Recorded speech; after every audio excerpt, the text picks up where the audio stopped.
Imagine a man who, in everything he did, showed a sense of duty and reverence that makes you want to be a better person.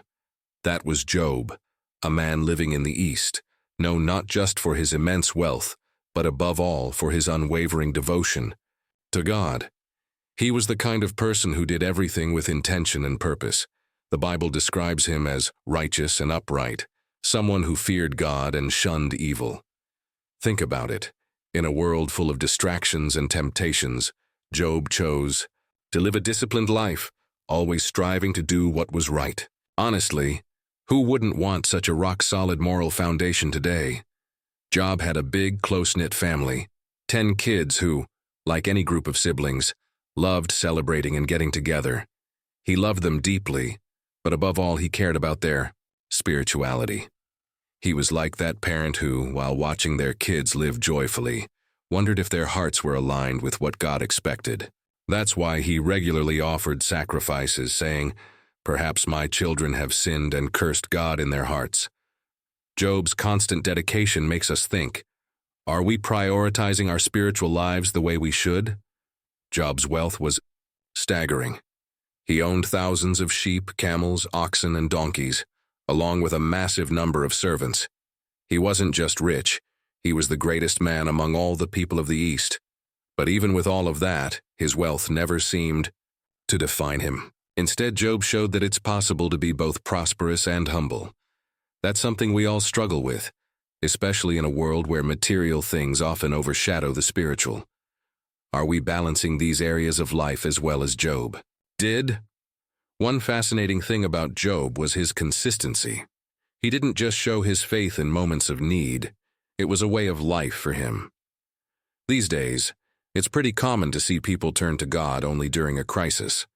Job, however, teaches us that a genuine relationship with the divine is built day by day, like planting a tree that needs constant watering. He was, without a doubt, a living example of faith in action. Looking at Job's life, you see the portrait of a man who seemed to have it all: faith, family, and fortune. But would all of that be enough to keep him steady if something went wrong? After all, the Bible teaches us that challenges don't pick favorites. Job makes us think about this. How ready are we to trust God when things spiral out of control? Job's story begins calmly, almost like the ideal life so many of us dream of. But at the same time, it sets up a powerful contrast for what's about to happen. Could Job maintain his integrity in the face of the unexpected? This introduction to his life prepares us to dive into a drama that goes way beyond material things, touching on the deepest questions of faith and human character. As we reflect on Job's life, it pushes us to ask ourselves, what does it really mean to fear God and turn away from evil? Is it about being perfect, or is it about recognizing our limitations and depending on something greater? Job was human, just like us, with doubts and imperfections, but his early example inspires us to pursue a life more aligned with eternal values. Now imagine what would happen if all that stability and security were put to the test. Would Job still be the upright man we've come to know? That lingering question takes us straight to the next chapter of this journey, the shocking twist that marks the beginning of one of the most challenging stories in the Bible. Job's peaceful life was almost poetic, but the story reveals a powerful truth. Even the most righteous souls can face immense trials. And this is where an intriguing character comes into play: Satan. In a heavenly meeting, he appears before God and challenges the essence of human faith. He questions Job's loyalty, suggesting it's directly tied to the blessings he's received. It's like Satan saying, "Of course Job is faithful. He's got everything. Take it all away, and let's see if he still fears God." This moment invites us to think deeply. Is our faith also tied to our circumstances?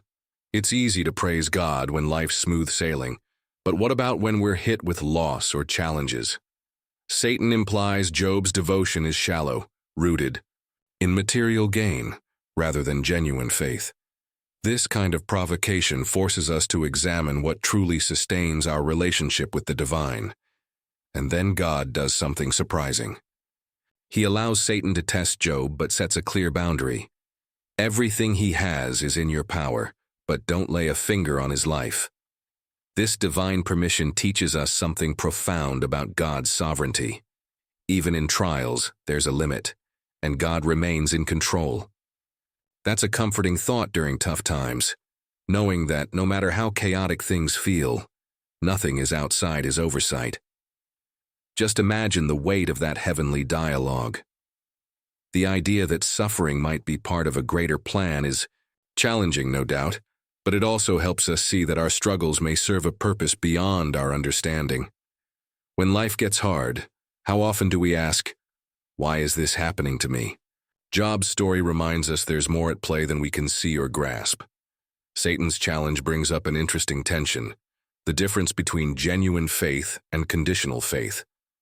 How many times have you heard people say they lost their faith because something went wrong in their lives? Is our devotion based on what we can get, or is it grounded in recognizing who God is, regardless of circumstances? Satan's accusation makes us reflect on the depth of our relationship with. Due to when God allowed Satan to test Job, he knew exactly what his servant was capable of. This shows us that even in the midst of challenges, we're not alone, and God believes in our ability to endure. It's like a teacher letting their student face a tough test, confident they have the knowledge to succeed. But just like Job, we often fail to see that divine confidence when we're in the middle of the storm. Satan, on the other hand, was sure Job would fail. He thought that without his wealth and comforts, Job would abandon his faith. And honestly, we see this play out a lot in the world today. How often do people tie their identity to material possessions, relationships, or status? When those things crumble, it can be hard to keep trusting in something greater. Job's story challenges us to think about where we're anchoring our faith. This heavenly scene sets the stage for what's to come, a series of events that would shake anyone to their core. God's confidence in Job and Satan's provocation lay the groundwork for a spiritual battle that still echoes today. As we reflect on this part of the story, we're left asking ourselves, how would we respond if our blessings were stripped away? With Satan's challenge, the narrative leaves us hanging in suspense. We know Job is about to be tested, but the question remains, will he be able to hold on to his unshakable faith when everything falls apart? This lingering doubt leads us into the next chapter, where we'll witness the tragedies that unfold in his life and the extraordinary depth of his resilience. Job's life, which up until then seemed like the picture of stability and prosperity, was turned upside down in a matter of moments. Like a whirlwind, tragedies came crashing in, one after another, giving him no time to recover or even make sense of it all. First, he lost his herds, the backbone of his wealth. Just imagine getting the news. All your animals, thousands of them gone, either stolen or destroyed. For a man of that time, this wasn't just a financial blow. It was like having the foundation of his identity and influence ripped away. But before he could even begin to process that loss, another messenger arrived with news that was even more devastating. A calamity had struck the house where his children were gathered, and all of them, every single one, were dead.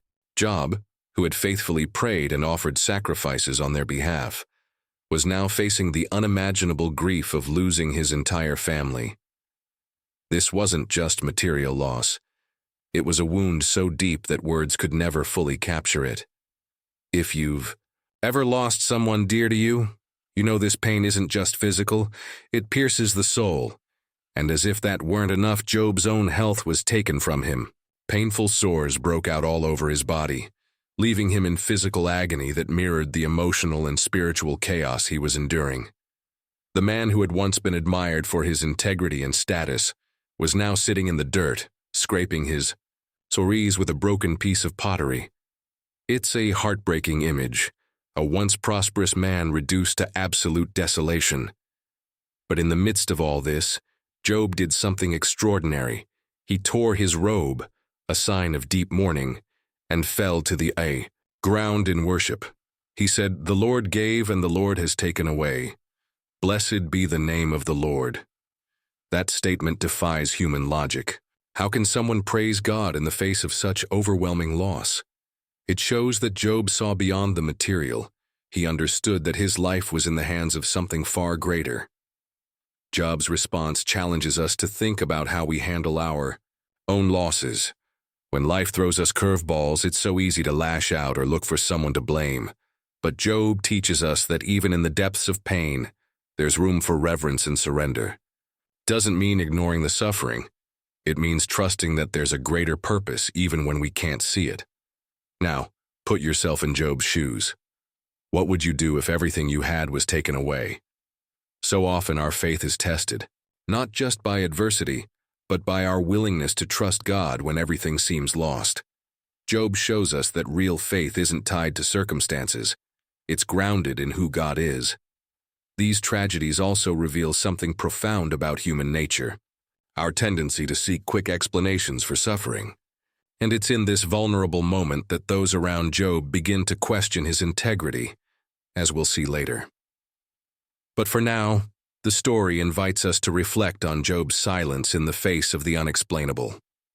Sometimes the greatest act of faith is continuing to trust, even when there are no answers. What stands out most in this part of the story is Job's inner strength. He doesn't deny his pain, but he also doesn't let it sever his connection to God. That challenges us to think about how we can grow through our own crises. How can we turn suffering into a catalyst for faith rather than a reason to give up? And so the narrative leaves us with an inevitable question. How much more could Job possibly endure? Would his faith hold steady, or would the mounting pressure cause him to break?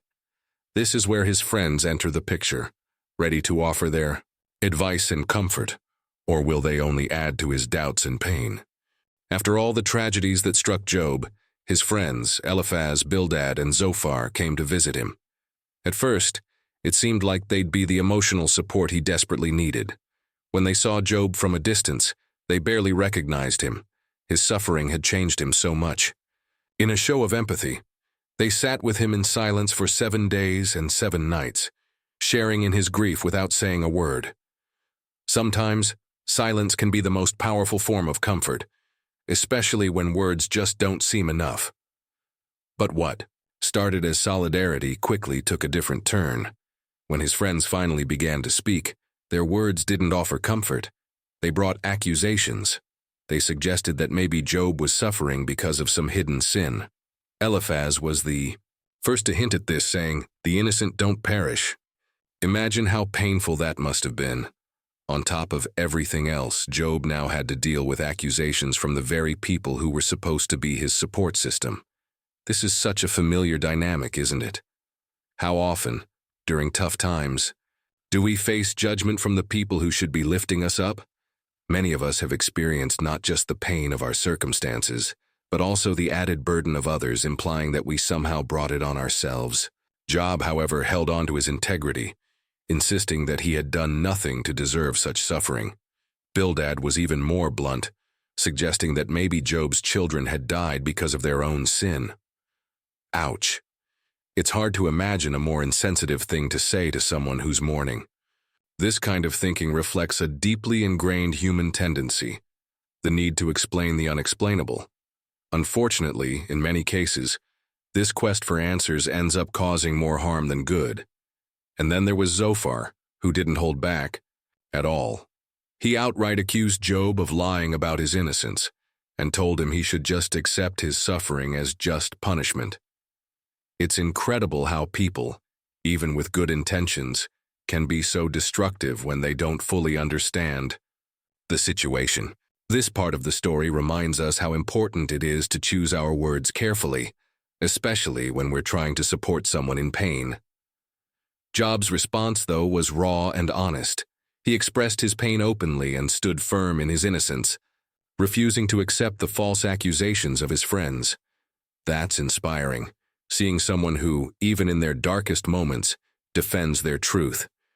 Job teaches us that we don't have to accept unfair judgments, no matter how vulnerable we feel. This exchange between Job and his friends makes us reflect on how we respond to the suffering of others. Are we really listening and offering support, or are we pushing our own interpretations of their pain? Sometimes the best way to help someone is simply to be there, to let them express their grief without fear of judgment. This part of the story also highlights the role of community in our lives. While Job's friends may have had good intentions, their lack of understanding only made his suffering worse. It challenges us to be more empathetic and to seek wisdom before offering advice. Sometimes the greatest gift we can give someone is just our silent, compassionate presence. But the tension between Job and his friends is far from resolved. Their accusations and debates pave the way for deep reflections on justice, suffering, and God's purpose. Yet one burning question remains. Will Job be able to hold on to his faith and integrity under the weight of judgment from those who were supposed to stand by him? After so much loss and such overwhelming suffering, Job finally poured out his heart in a deep lament. He broke the silence, and with words full of anguish, he cursed the day he was born. You can almost feel the emotional weight of that moment. Job, who had been a symbol of strength and faith, now laid bare his vulnerability in the rawest way. He said, "May the day of my birth perish, and the night that said, 'A boy is conceived.'" These words reflect the cries of a man crushed by his circumstances. This outburst reminds us that even the strongest among us have moments of weakness. So often there's this expectation that people of faith should never question, never doubt, never feel broken. But Job's story proves otherwise. Feeling pain, expressing sorrow, and even questioning the purpose of life are all part of what it means to be human. Job didn't lose his faith, but he was grappling with an existential crisis. He wondered why God allowed him to be born if his life was destined for so much suffering. Honestly, who hasn't had similar thoughts in tough times? How many times have we looked up at the sky and asked, why? It's one of life's biggest questions, and Job wasn't afraid to voice it. His courage to be honest about his pain teaches us that God isn't offended by our sincere questions. Job also wished that the light of his life had been snuffed out before he ever experienced pain. He said, "Why did I not perish at birth, and die as I came from the womb?" These words might sound extreme, but they're an honest reflection of the despair many feel when faced with what seems unbearable. It's important to remember that in his pain, Job was simply expressing what he felt at that moment, without losing his connection to God.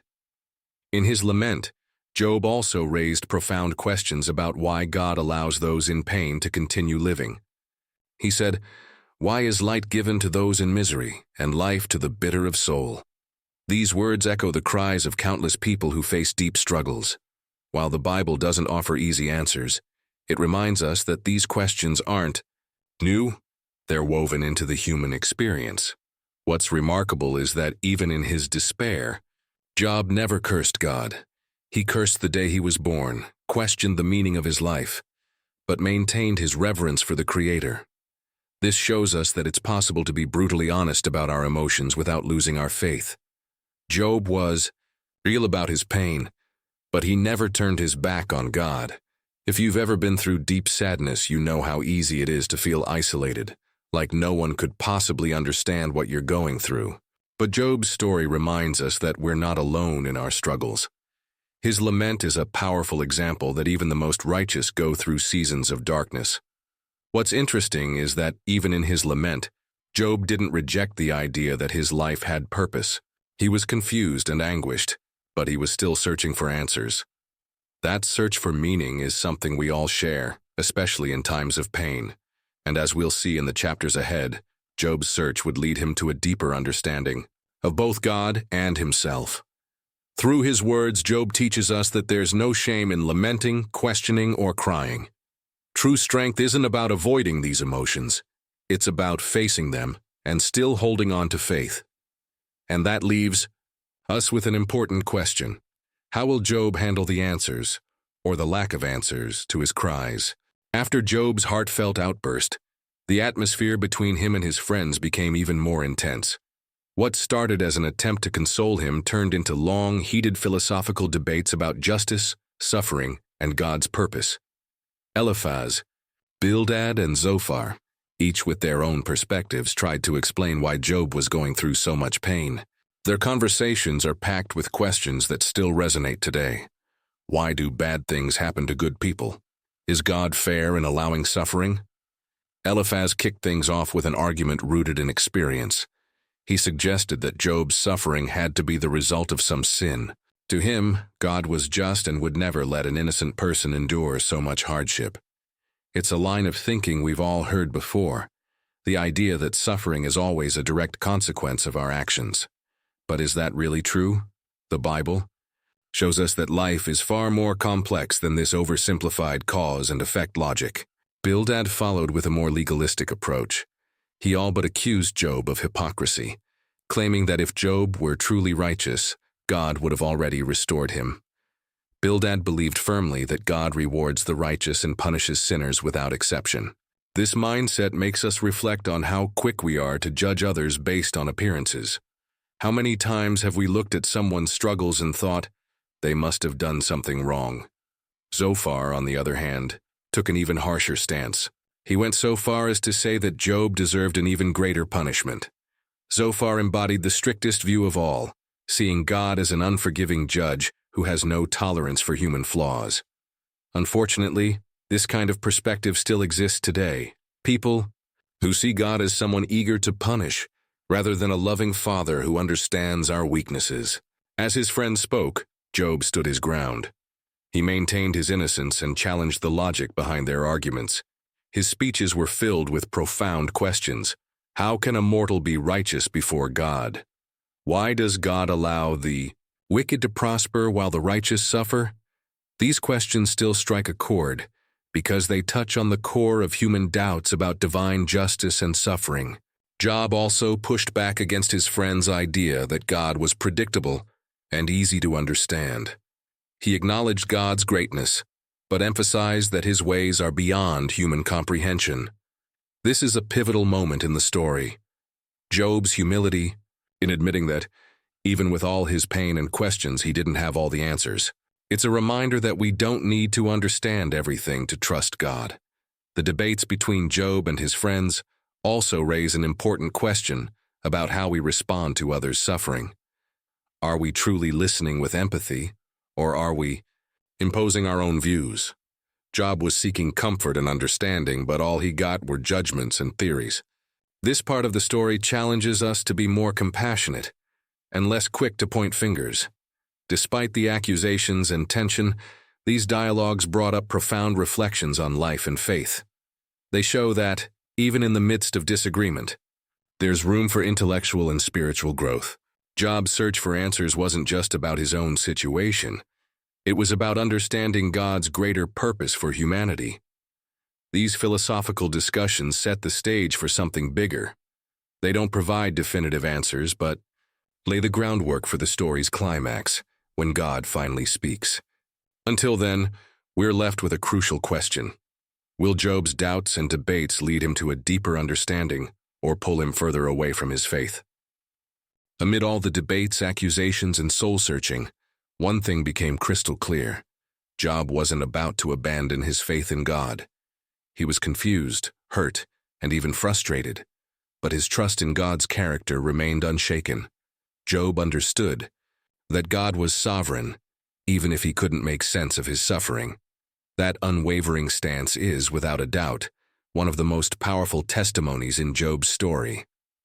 Job expressed this conviction with remarkable clarity. I know that my Redeemer lives, and that in the end he will stand on the earth. These words aren't just a declaration of faith, they're a cry of hope in the middle of chaos. Job recognized that even in his pain, God was present, and at the right time, justice would be restored. It's a bold challenge for us to consider. In our darkest moments, can we hold on to that kind of hope? Despite his friend's relentless criticism, Job stood firm in his innocence. He didn't claim to be perfect, but he knew his actions didn't warrant the level of suffering he was enduring. That kind of honesty teaches us something profound. It's possible to question and seek answers without losing reverence for God.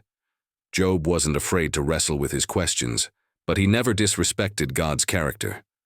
This shows us that God values authenticity, a relationship where we're honest about what we feel. In one of his speeches, Job expressed a longing for a mediator between him and God, someone to stand in the gap and plead his case. This is one of the most fascinating moments in his story, because it highlights humanity's deep need for a closer connection to the Creator. From a Christian perspective, many see this as a prophetic reference to Jesus, the ultimate mediator between God and humanity. Job's desire resonates with all of us, the need to feel understood and heard by God. Another standout aspect of Job's faith is his ability to recognize God's greatness, even without understanding his ways. Job said, "By his wisdom God performs wonders that cannot be fathomed." That kind of awe and reverence is such a powerful lesson. So often we're desperate to understand everything, but Job's story reminds us that some things are simply beyond our grasp, and that's okay. What matters is trust. Job's faith was also marked by patience. Though he had moments of weakness and doubt, he never gave up seeking answers from God.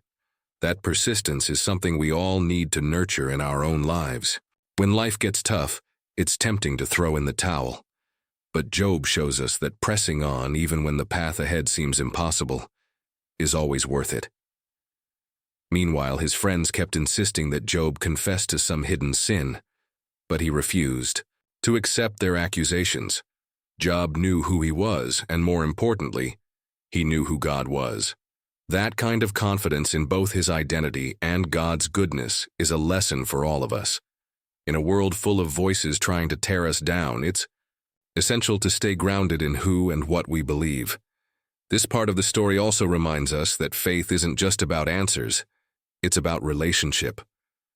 Job wasn't just looking for explanations. He was longing for a deeper connection with God. That desire for spiritual intimacy is something we can all strive for. After all, it's often in the middle of suffering that we experience the most profound encounters with the divine. Even without understanding the reasons behind his suffering, Job never let go of his faith.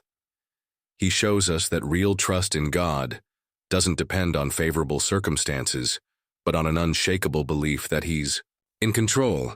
That kind of faith is like an anchor, keeping us steady when life's storms threaten to overwhelm us. And so, the story leads us to its most anticipated moment, when God finally speaks. But before that, we're left with one burning question. What will God say to Job, and how will it change everything? After all the suffering, questioning, and debates, the pivotal moment finally arrived. God revealed Himself to Job in a whirlwind, and His words were as powerful as they were unexpected. Instead of giving Job direct answers to his questions, God confronted him with a series of questions that highlighted the vastness of His wisdom and the limited scope of human understanding. "Where were you when I laid the earth's foundations?" God asked, leading Job to a deeper recognition of divine greatness. This encounter with God is fascinating because it wasn't about explaining the why behind everything. It was about reminding Job of the who. Job, who had already demonstrated extraordinary faith, was taken to a whole new level of awe and understanding. He realized that, even without clear answers, he could trust completely in God's character. This moment challenges us to consider how we deal with life's mysteries. Can we rest in God's sovereignty, even when we don't understand His plans? In response, Job humbled himself and repented. He said, "My ears had heard of you, but now my eyes have seen you." This statement is profound because it shows how suffering can lead to a deeper, more personal experience with God. Job didn't just know about God intellectually. He now had a real transformative encounter with the Creator. God then turned Job's situation around. But before restoring Job's health and possessions, He rebuked Job's friends for speaking wrongly about him.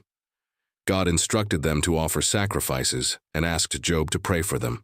Job's act of interceding for the very people who had judged and accused him is a remarkable example of forgiveness and obedience. Imagine the grace it took to pray for those who had added to his pain during his darkest moments. Job's restoration went far beyond what he had lost. God gave him back double the wealth he originally had and blessed him with more children. The Bible says Job had 7 sons and 3 daughters again, and his daughters were the most beautiful in all the land. This restoration didn't erase the pain Job endured, but it showed that God can transform even the hardest trials into blessings. This happy ending isn't just about material possessions or having children. It's about who Job became as a person. He came out of his trial with a deeper faith, a greater understanding of God, and a testimony that has stood the test of time. Job's life teaches us that suffering doesn't have the final word. God can use even our greatest pain to shape us and bless us in ways we never imagined. The story also reminds us that divine restoration isn't necessarily about going back to the way things were. Instead, it's often about a new beginning. One that's deeper and more meaningful.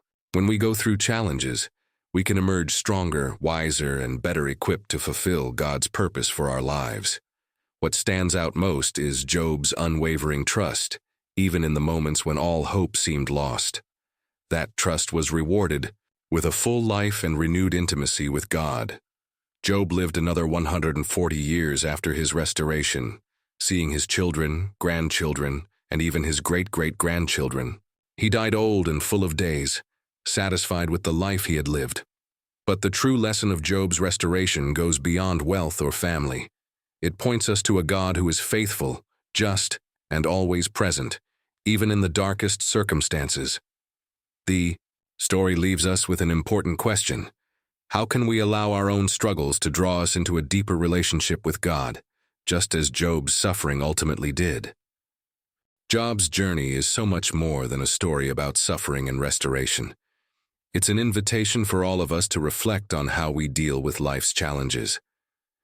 When everything seems lost, do you find yourself asking, "Why is this happening to me?" Or can you look beyond the pain and trust that something greater is at work? Job's story shows us that even in the darkest moments we can find strength, hope, and above all, a greater purpose. Now take a moment to think about your own life. What challenges are you facing right now? What's stealing your peace? Could these tough moments be turned into lessons that bring you closer to God? The answer might be closer than you think. If this video got you thinking, why not take it a step further? Drop a comment below and share. What's the biggest lesson you've taken from Job's story? I'd love to hear how you plan to apply it in your daily life. And remember, this journey doesn't stop here. Subscribe to the channel, turn on notifications, and keep following along with our content. There's so much more to learn, and the next video is already popping up on your screen. Let's grow together. See you in the next video, and may God bless and guide you.